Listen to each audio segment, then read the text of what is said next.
I'm back reading Lovers, Little Women. The American accent is very weird to read in, I have to say. I'm a little frazzle-dazzled. And the debate continues inside of my head. The Little Women from the 90s or the Little Women from the 2020s-ish, whenever they were. They were just stellar. I think the Teddies, like Ty, Christian Bale was so good as Teddy, and Timothée Chalamet. Oh, that scene where and Greta Gerwig just does such a good job. Ugh. And they're both so good, and little Kirsten Dunst as Amy. I just want to be kissed. I mean, it's so cute. And it does feel weird because it looks outside like it is a crisp, like 70, but it is hot outside, and we are about to read a chapter called A Merry Christmas. But it's okay because you don't have to read a book in the exact season that the book is in. Although it is fun outside when the outside matches the inside of this book. Chapter 2, A Merry Christmas. Jo was the first to wake in the gray dawn of Christmas morning. No stockings hung at the fireplace, and for a moment she felt as much disappointment as she did long ago when her little sock fell down because it was so crammed with goodies. What a beautiful memory to have for yourself. Then she remembered her mother's promise, and slipping her hand under her pillow, drew out a little crimson-covered book. She knew it very well, for it was that beautiful old story of the best life ever lived, and Jo felt that it was a true guidebook for any pilgrim going the long journey. She woke Meg with a Merry Christmas and bade her see what was under her pillow. A green-covered book appeared with the same picture inside and a few words written by their mother, which made their one present very precious in their eyes. Presently Beth and Amy woke, to rummage and find their little books also, one dove-covered, the other blue, and all sat looking at and talking about them, while the east grew rosy with the coming day. The east grew rosy, I like that. In spite of their small vanities, Margaret had a sweet and pious nature which unconsciously influenced her sisters, especially Jo, who loved her very tenderly and obeyed her because her advice was so gently given. "Girls," said Meg, seriously, looking from the tumbled head beside her two little night-capped ones in the room beyond, "Mother wants us to read and love and mind these books, and we must begin at once. We used to be faithful about it, but since Father went away and all this war trouble unsettled us, we have neglected many things. You can do as you please, but I shall keep my book on the table here and read a little every morning as soon as I wake up, for I know it will do me good and help me through the day."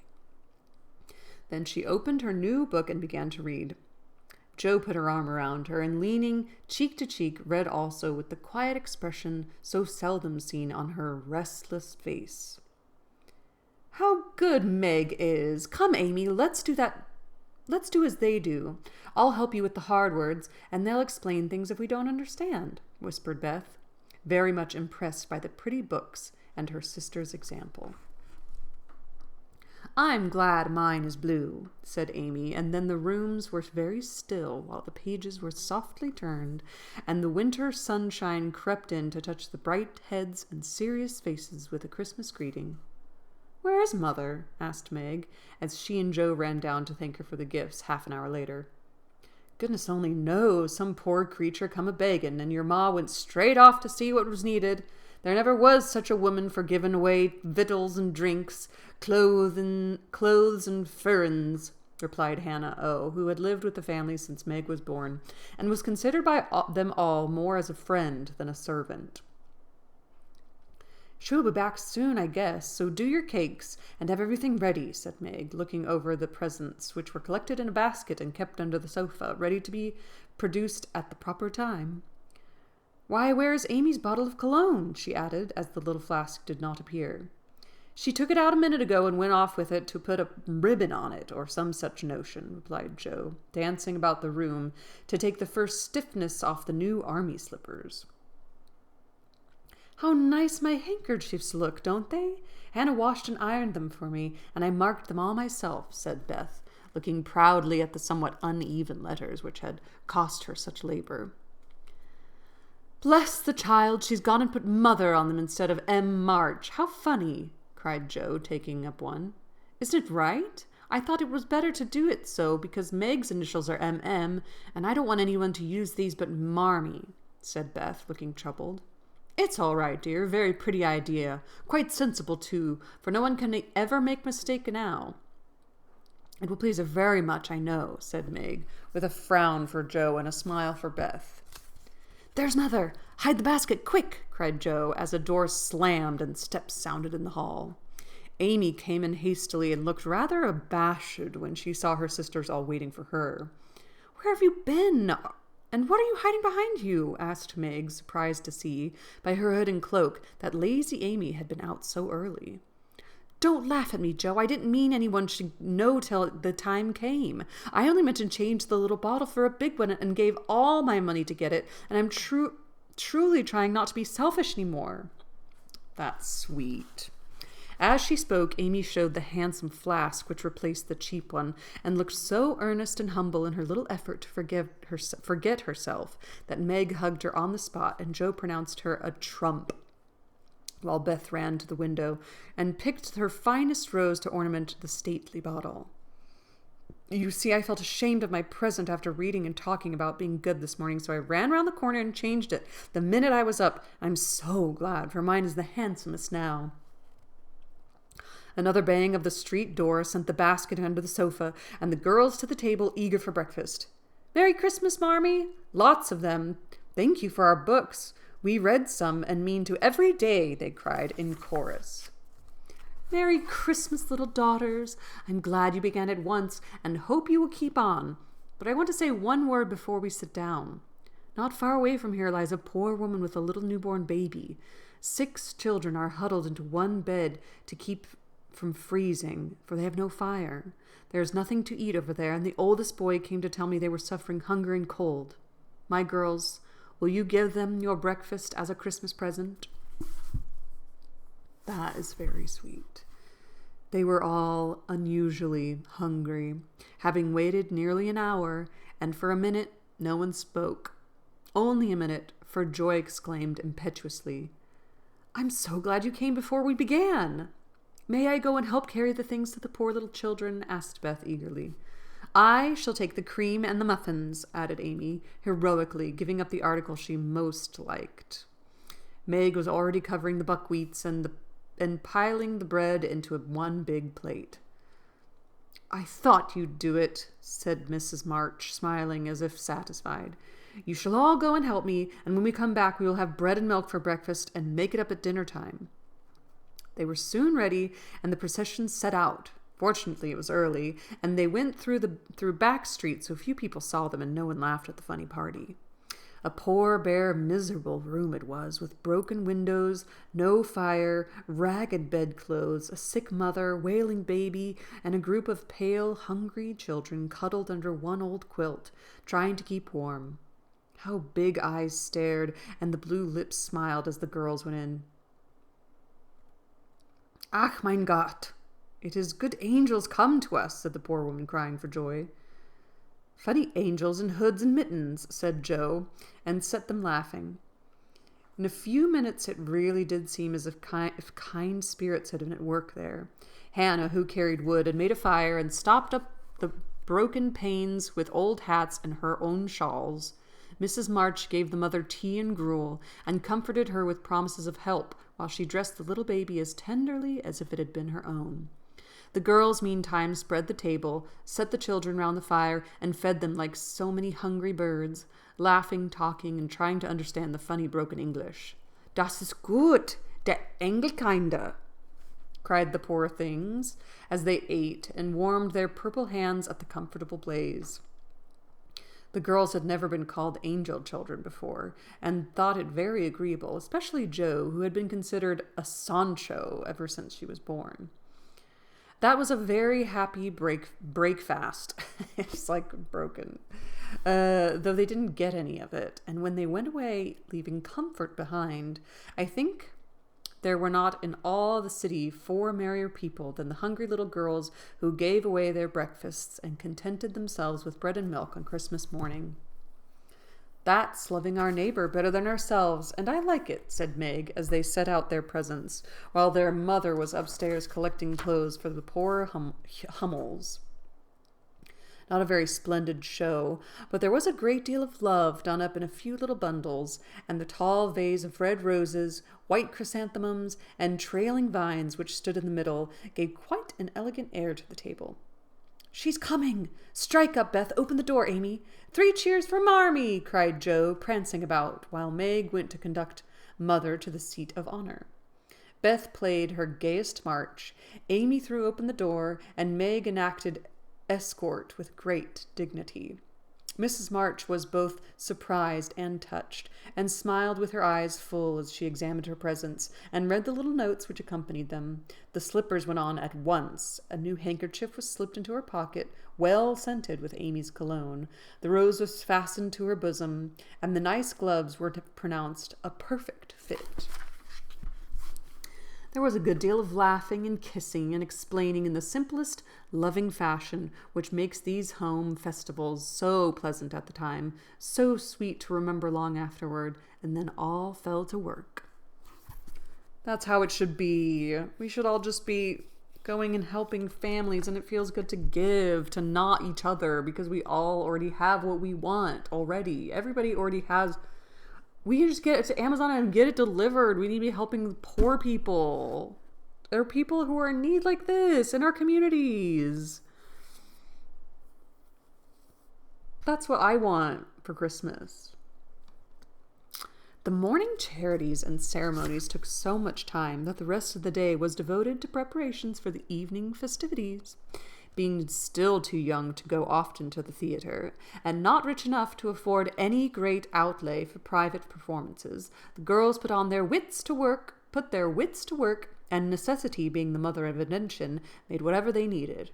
Very clever were some of their productions: pasteboard guitars, antique lamps made of old-fashioned butter boats, covered with silver paper, gorgeous robes of old cotton, glittering with tin spangles from a pickle factory. Glittering with tin spangles from a pickle factory. Say that 10 times fast. And armor covered with the same useful diamond-shaped bits left in sheets when the lids of preserve pots were cut out. The furniture was used to being turned topsy-turvy, and the big chamber was the scene of many innocent revels. No gentlemen were omitted, so Jo played male parts to her heart's content, and took immense satisfaction in a pair of russet leather boots given her by a friend, who knew a lady who knew an actor. These boots, an old foil, and a slashed doublet, once used by an artist for some picture, were Jo's chief treasures, and appeared on all occasions. The smallness of the company made it necessary for the 2 principal actors to take several parts apiece, and they certainly deserve some credit for the hard work they did in learning 3 or 4 different parts, whisking in and out of various costumes, and managing the stage besides. It was excellent drill for their memories, a harmless amusement, and employed many hours which otherwise would have been idle, lonely, or spent in less profitable society. On Christmas night, a dozen girls piled onto the bed, which was the dress circle, and sat before the blue and yellow chintz curtains in a most flattering state of expectancy. There was a good deal of rustling and whispering behind the curtain, a trifle of a lamp smoke, and an occasional giggle from Amy, who was apt to get hysterical in the excitement of the moment. Presently a bell sounded, the curtains flew apart, and the operatic tragedy began. A gloomy wood, according to one playbill, was represented by a few shrubs in pots, a green baize on the floor, and a cave in the distance. This cave was made with a clothes horse for a roof, bureaus for walls, and in it was a small furnace in full blast, with a black pot on it, and an old witch bending over. The stage was dark, and the glow of the furnace had a fine effect, especially as real steam issued from the kettle when the witch took off the cover. A moment was allowed for the first thrill to subside. Then Hugo, the villain, stalked in with a clanking sword at his side, a slouched hat, black beard, mysterious cloak, and the boots. After pacing to and fro in much agitation, he struck his forehead and burst out in a wild strain, singing of his hatred for Rodrigo, his love for Zara, and his pleasing resolution to kill the one and win the other. The gruff tones of Hugo's voice, with an occasional shout when his feelings overcame him, were very impressive, and the audience applauded the moment he paused for breath. Bowing with the air of the accustomed to public praise, he stole to the cavern and ordered Hagar to come forth with a commanding, "What ho, minion, I need thee!" Out came Meg, with grey horsehair hanging about her face, a red and black robe, a staff, and cabalistic signs upon her cloak. Hugo demanded a potion to make Zara adore him, and one to destroy Rodrigo. Hagar, in a fine dramatic melody, promised both, and proceeded to call up the spirit who would bring the love philter. "Hither, hither from thy home, arise, sprite, I bid thee come, born of roses fed on dew, charms and potions canst thou brew? Bring me here with elfin speed the fragrant philtre which I need, make it sweet and swift and strong, spirit, answer now my song." A soft strain of music sounded, and then at the back of the cave appeared a little figure in cloudy white, with glittering wings, golden hair, and a garland of roses on its head, waving one it, saying, "Hither I come from in my airy home, afar in the silver moon. Take the magic spell, oh, use it well, or its power will vanish soon." And dropping a small gilded bottle at the witch's feet, the spirit vanished. Another chant from Hagar produced another apparition, not a lovely one, for with a bang an ugly black imp appeared, and having croaked a reply, tossed a dark bottle at Hugo, and disappeared with a mocking laugh. Having warbled his thanks, and put the potions in his boots, Hugo departed, and Hagar informed the audience that, as he killed a few of her friends in times past, she has cursed him and intends to thwart his plans and be revenged on him. He had killed a few of her friends in times past. Oh, Hagar. Okay, got it. Then the curtain fell, and the audience reposed and ate candy while discussing the merits of the play. A good deal of hammering went on before the curtain rose again, but when it became evident what a masterpiece of stage carpentering had been got up, no one murmured at the delay. It was truly superb. A tower rose to the ceiling. Halfway up appeared a window with a lamp burning at it, and behind the white curtain appeared Zara in a lovely blue and silver dress, waiting for Rodrigo. He came in a gorgeous array with a plumed cap, red cloak, chestnut lovelocks, a guitar, and the boots, of course. Kneeling at the foot of the tower, he sung a serenade in melting tones. Zara replied, and after a musical dialogue, consented to fly. Then came the grand effect of the play. Rodrigo produced a rope ladder with 5 steps to it, threw up one end, and invited Zara to descend. Timidly she crept from her lattice, put her hand on Rodrigo's shoulders, and was about to leap gracefully down when, alas, alas for Zara! She forgot her train. It caught in the window. The tower tottered, leaned forward, fell with a crash, and buried the unhappy lovers in their ruins. A universal shriek arose at the rusted boots, waved wildly from the wreck, and a golden head emerged, exclaiming, "I told you so! I told you so!" With wonderful presence of mind, Don Pedro, the cruel sire, rushed in, dragged out his daughter with a hasty aside. "Don't laugh. Act as if it was all right," and ordering Rodrigo up, banished him from the kingdom with wrath and scorn. Though decidedly shaken by the fall of the tower upon him, Rodrigo defied the old gentleman and refused to stir. This dauntless example fired Zara, and she also defied her sire, and he ordered them both to the deepest dungeons of the castle. A stout little retainer came in with chains and led them away, looking very much frightened, and evidently forgetting the speech he ought to have made. Act third was the castle hall, and here Hagar appeared, having come to free the lovers and finish Hugo. She hears him coming and hides, sees him put the potions into 2 cups of wine, and bid the timid little servant bear them to the captives in their cells, and tell them I shall come anon. The servant takes Hugo aside to tell him something, and Hagar changes the cups of the 2 others which are harmless. Ferdinando and the minion carries them away, and Hagar puts back the cup which holds the poison meant for Rodrigo.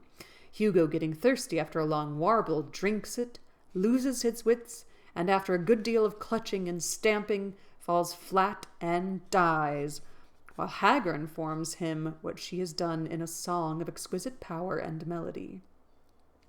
This was a truly thrilling scene, though some persons might have thought that the sudden tumbling down of a quantity of long red hair rather marred the effect of the villain's death. He was called before the curtain with great propriety, appeared leading Hagar, whose singing was considered more wonderful than all the rest of the performance put together. Act 4th. Displaying the despairing Rodrigo on the point of stabbing himself because he has been told that Zara has deserted him. Just as the dagger is at his heart, a lovely song is sung under his window, informing him that Zara is true but in danger, and he can save her if he will. A key is thrown in, which unlocks the door, and in a spasm of rapture he tears off his chains and rushes away to find and rescue his lady love. Act 5th opened with a stormy scene between Zara and Don Pedro. He wishes her to go into a convent, but she won't hear of it, and after a touching appeal is about to faint when Rodrigo dashes in and demands her hand. Don Pedro refuses because he is not rich. They shout and gesticulate tremendously, but cannot agree, and Rodrigo is about to bear away the exhausted Zara when the timid servant enters with a letter and a bag from Hagar, who has mysteriously disappeared.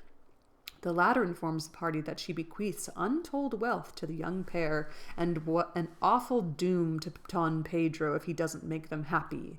The bag is opened, and several quarts of tin money shower down upon the stage till it is quite fortified with glitter. This entirely softens the stern sire.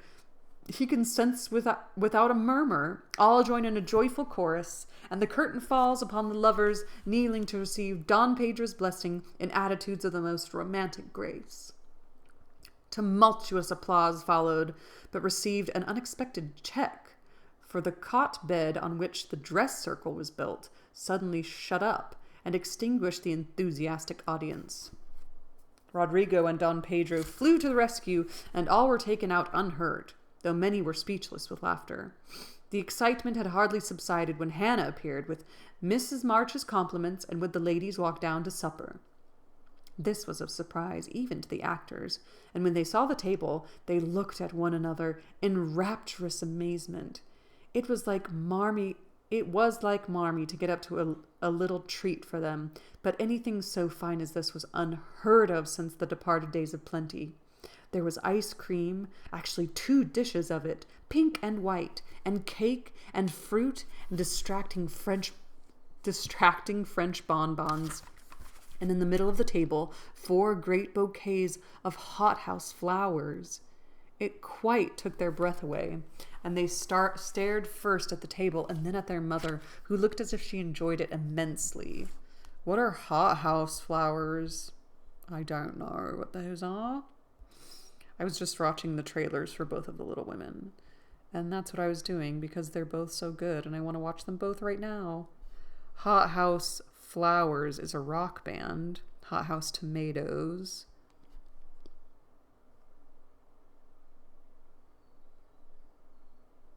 Hothouse flowers. A delicate plant that needs to be grown in a protected, controlled environment or can... Okay, hothouse flower.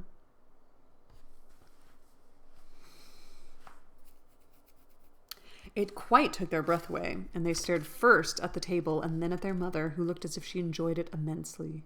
"Is it fairies?" asked Amy. "It's Santa Claus," said Beth. Mother did it, and Meg smiled her sweetest, in spite of her gray beard and white eyebrows. "Aunt March had a good fit and sent the supper," cried Joe, with sudden inspiration. "All wrong. Old Mr. Lawrence sent it here," replied Mrs. March. "The Lawrence boy's grandfather? What in the world put such a thing into his head? We don't know him," exclaimed Meg. "Hannah told one of his servants about your breakfast party. He's an odd old gentleman, but that pleased him. He knew my father years ago, and he sent me a polite note this afternoon saying he hoped I would allow him to express his friendly feeling toward my children by sending them a few trifles in honor of the day. I could not refuse, and so you have a little feast at night to make up for the bread and milk breakfast."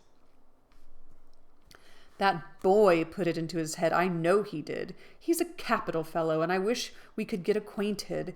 He looks as if he'd like to know us, but he's bashful, and Meg is so prim she won't let me speak to him when we pass," said Joe, as the plates went around, and the ice began to melt out of sight, with oohs and ahs of satisfaction. "You mean the people who live in the big house next door, don't you?" asked one of the girls. "My mother knows old Mr. Lawrence, but says he's very proud and doesn't like to mix with his neighbors. He keeps his grandson shut up when he isn't riding or walking with his tutor, and makes him study dreadful hard. We invited him to our party, but he didn't come. Mother says he's very nice, though he never speaks to us girls. Our cat ran away once, and he brought her back, and we talked over the fence, and we were getting on capitally, all about cricket and so on, when he saw Meg coming and walked off. I mean to know him some day, for he needs fun, I'm sure he does," said Joe decidedly. "I like his manners, and he looks like a gentleman, so I've no objection to your knowing him if a proper opportunity comes. He brought the flowers himself, and I should have asked him in if I had been sure what was going on upstairs. He looked so wistful as he went away, hearing the frolic and evidently having none of his own." "It's a mercy you didn't, Mother," laughed Joe, looking at her boots. "But we'll have another play sometime that he can see. Perhaps he'll help act. Wouldn't that be jolly?" "I never had a banquet before. How pretty it is," and Meg examined her flowers with great interest. "They are lovely, but Beth's roses are sweeter to me," said Mrs. March, sniffing at the half-dead posy in her belt. Beth nestled up to her and whispered softly, "I wish I could send my bunch to Father. I'm afraid he isn't having such a Merry Christmas as we are." Oh, the Lawrence boys, next chapter. It's such a beautiful little comforting little novel. I can't believe I haven't read this yet. I'm so excited. It's so cute.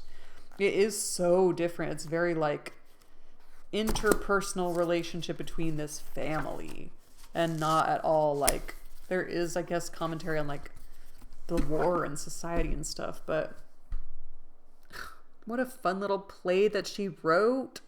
That's so sweet. Join me next time for chapter 3 with a title. These chapters are entitled. The next chapter is called The Lawrence Boy. Teddy. God, a big crush on Teddy. Still to this day, you know. Happy reading and ta-ta!